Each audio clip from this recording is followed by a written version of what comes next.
Presenting Grogu, from the Mandalorian 3D printed separated by color for a better finish. Head and hands printed in green.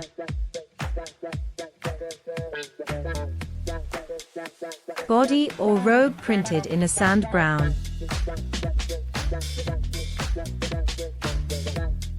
Printing supports were used for better detail, and are removed here to show the finish on the body. Roughly placing the head and hand parts to ensure they fit before gluing.